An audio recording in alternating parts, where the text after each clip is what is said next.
एक 19 साल की लड़की जोन ऑफ आर्क विश्व इतिहास में और ख़ासकर फ्रांस के इतिहास में अमर है। उसने अपनी बहादुरी से ब्रिटिश सेना को पराजित कर फ्रांस को स्वतंत्र करा लिया था। जोन ऑफ आर्क अदम्य उत्साह की एवं आत्मविश्वास की प्रतीक मानी जाती है। अपने आत्मविश्वास के कारण यह ग्रामीण लड़की एक महान देशभक्त मानी जाती है। जोन ऑफ आर्क को जिंदा जलाने का आदेश दिया गया था, तो उसने स्वतंत्रता के लिए मृत्यु को वरेण्य समझा।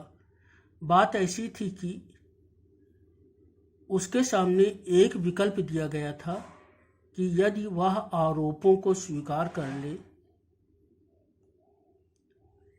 तो उसे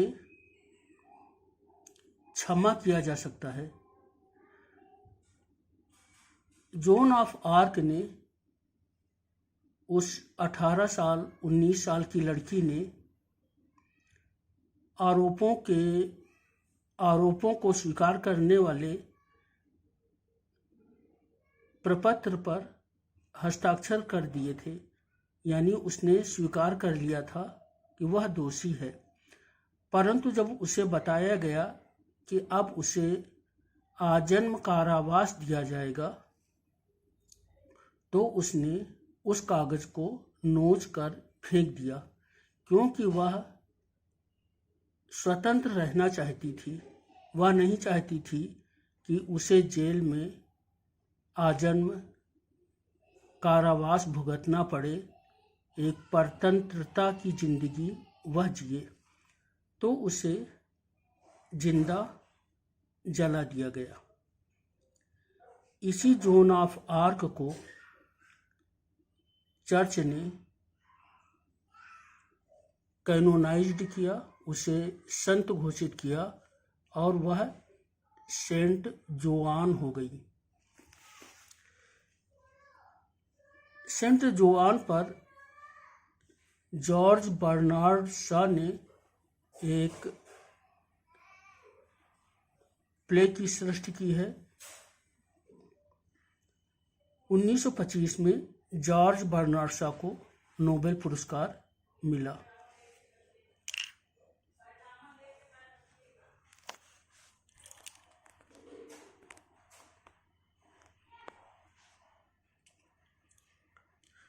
शॉ के सेंट जोआन संबंधी प्ले में 6 सीन हैं और एक इपीलोग है। यह इपीलोग अजीब सा है। इसमें जोआन राजा के पास आती है। जब उसे सेंट घोषित कर दिया जाता है तो वह कहती है क्या वह इस दुनिया में फिर से जीवित होकर आ जाए। तो कोई नहीं चाहता है कि सेंट जोआन फिर जीवित होकर आ जाए, यानी कि पूजा प्रार्थना तो लोग कर सकते हैं, लेकिन अच्छे व्यक्ति को लोग झेल नहीं सकते हैं। किसी अच्छे व्यक्ति का साथ देना मुश्किल कार्य होता है। तो आज हम सेंट जोआन के पात्रों का परिचय पढ़ेंगे तथा अत्यंत संक्षिप्त उसकी समरी या सारांश पढ़ेंगे। Saint Joan, George Bernard Shaw.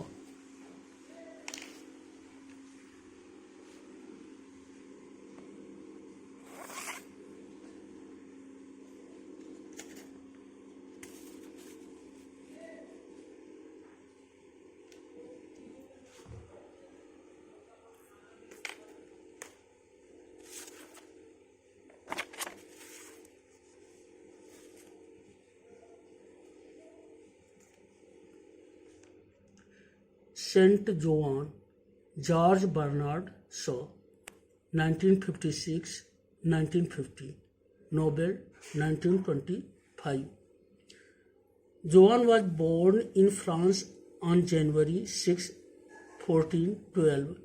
She was burnt on March 30, 1456. यानी जो जोन ऑफ आर्क थी वो 1412 में पैदा हुई थी और 1456 में उनको जला के मार दिया गया था. In 1920, the Roman Church canonized Joan of Arc as Saint John. तो 1920 में रोमन चर्च ने उसे संत की पदवी दी. Characters. Joan of Arc the maid heroine. तो इसकी जो सबसे महत्वपूर्ण चरित्र है सेंट जोन की जो नायिका है तो वो जोन ऑफ आर्क है और वो मेड हीरोइन है. 18-19 साल की एक टीनेजर अदम्य साहसी आत्मविश्वास से भरी हुई लड़की है. तो Charles the डॉफिन king Charles 7th of France. तो जो डॉफिन है ये भावी फ्रांस का चार्ल्स 7th है. एक कमज़ोर डरपोक सा राजा है और जिसका zone of arc Raj Tilak करती है और उसे राजा बनाती है. लेकिन जैसे अन्य दरबारी स्वार्थी और डरपोक थे वैसे किंग चार्ल्स 7th भी है. Captain Robert de Baudricourt a military squire. तो Captain Robert de Baudricourt military squire है और इसी से पहले एक्ट में जोन ऑफ आर्क डॉफिन तक जाने के लिए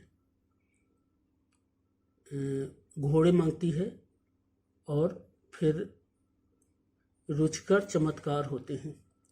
मोंसोर Bertrand de Poulengey a French gentleman at arms. तो उच्चारण की समस्या हो सकती है क्योंकि फ्रेंच नाम थोड़े से अजीब उच्चारण की मांग करते हैं. तो Captain Robert de Baudricourt a captain है. Monsieur Bertrand de Poulengey a French gentleman at arms. तो ये प्रभावित हो जाते हैं जोन ऑफ आर्क से. Monsieur Gilles de Rais Bluebeard. तो मोंसोर गाइल de Rais Bluebeard a small young man है और दरबार में ये डॉफिन से अपनी जो चेयर है बदल लेता है. राज सिंहासन पर ये बैठता है ये पता करने के लिए कि जोन ऑफ आर्क इसे पहचान पाएगी नहीं पहचान पाएगी. और जोन ऑफ आर्क एक डॉफिन का अभिनय करता है लेकिन जोन ऑफ आर्क बता देती है कि तुम ब्लू बियर्ड हो, तुम डॉफिन नहीं हो. Monsieur de la Tremouille. तो ये ट्रेमूले हैं commander of the Dauphin's army. Dauphin के आर्मी के कमांडर हैं Tremouille. Richard de Beauchamp Earl of Warwick commander of the English force in France. ये बहुत ही महत्वपूर्ण पात्र है. अर्ल ऑफ वारविक बोचैम्प और ये इंग्लिश फोर्स का कमांडर है. John de Stogumber English chaplain.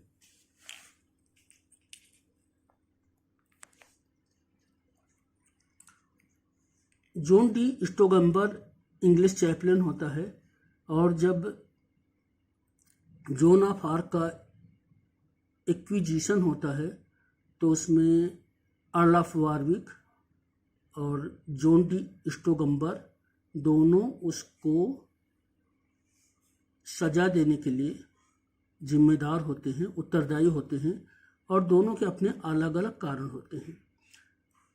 Captain La Hire a war dog Seigneur Dunois the bastard of Orleans. तो जो डुनोइस होता है ये इसको काफ़ी सहयोग करती है जोन ऑफ आर्क, और बाद में डुनोइस भी स्वार्थी हो जाता है। Canon de Courcelles a young priest, Pierre Cauchon Bishop of Beauvais, Canon de Estivet promoter, Brother John Lemaitre deputy of the chief inquisitor, Brother Martin Ladvenu Dominican monk, the Archbishop of Reims Archbishop, the Inquisitor, a French gentleman। तो इतने पात्र हैं इसमें, और ये एक 6 scenes का और एक इपीलोग का एक महत्वपूर्ण जॉर्ज बर्नार्ड शॉ का प्ले है। इसका इपीलॉग बहुत ही शानदार है।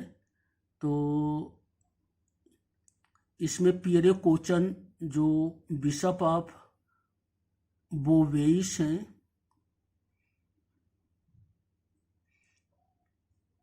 John de Stogumber English chaplain हैं, Richard de Beauchamp Earl of Warwick हैं, और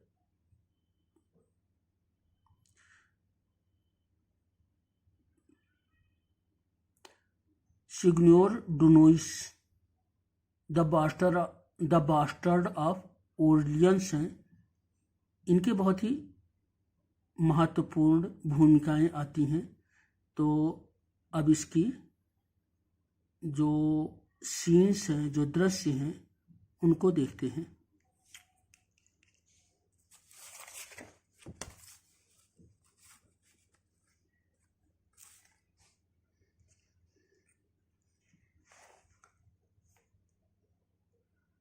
सेंट जोआन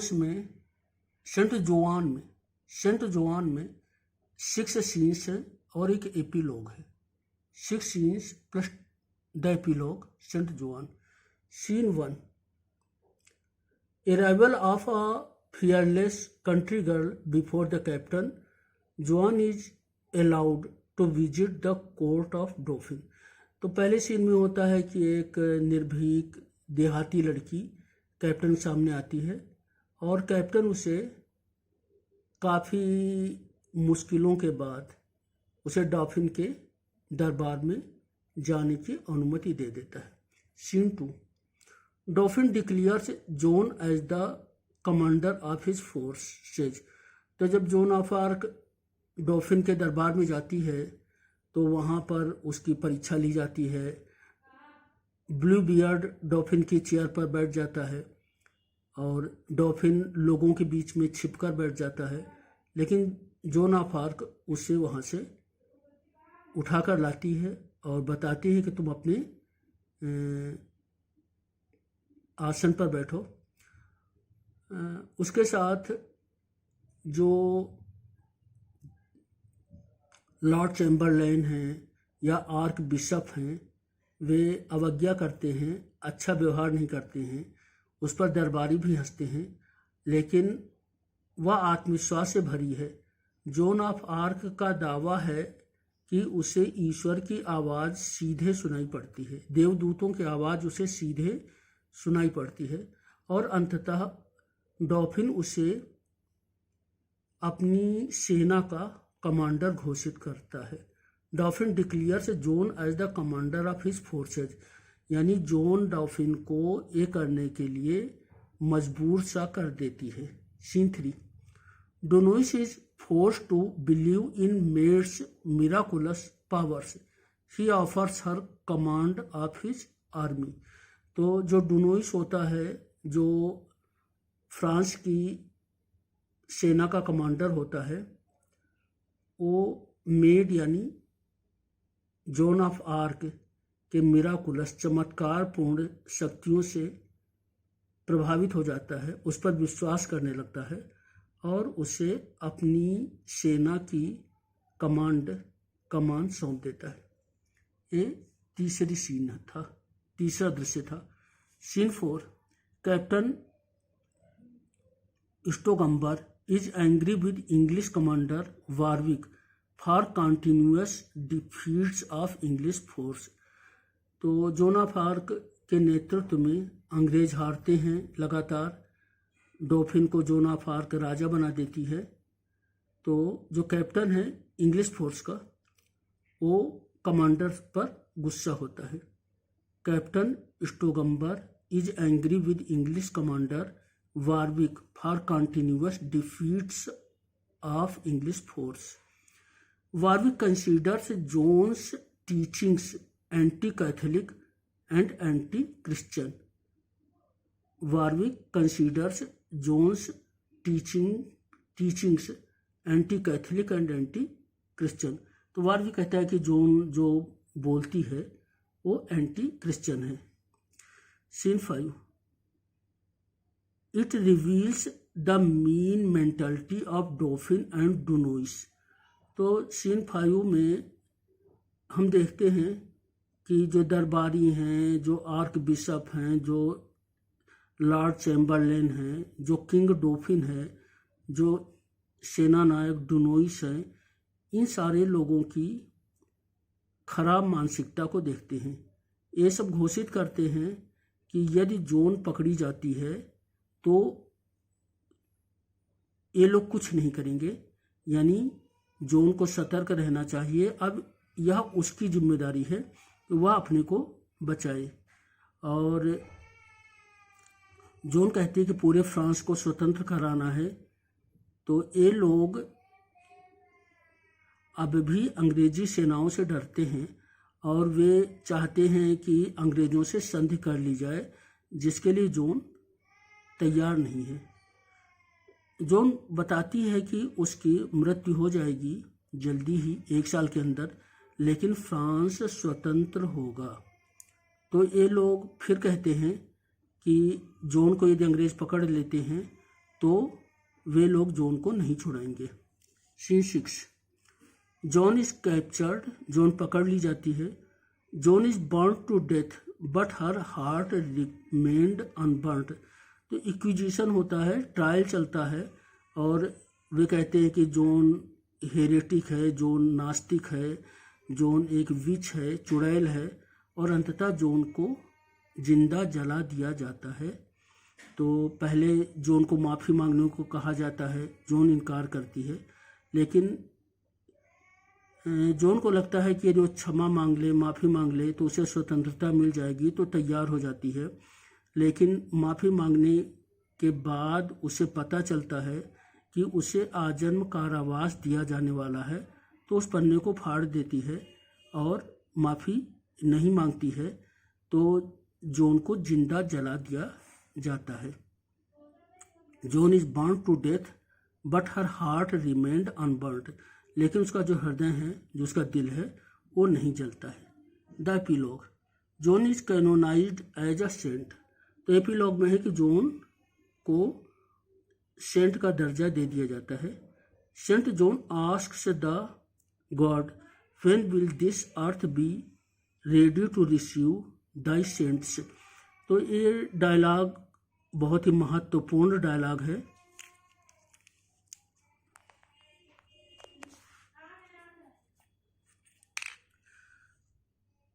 आपको सेंट जोआन, जो कि बहुत ही महत्वपूर्ण प्ले है, उसे अवश्य पढ़ना चाहिए और उसमें इस डायलॉग को पढ़ना चाहिए।